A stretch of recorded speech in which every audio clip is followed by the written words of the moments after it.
පිළිවට්ටන බැලුන්දා මල්ලිය කෙල්ලෙකුතු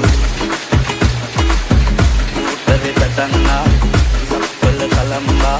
ඇදි දිප්පායගේ තුසුලසු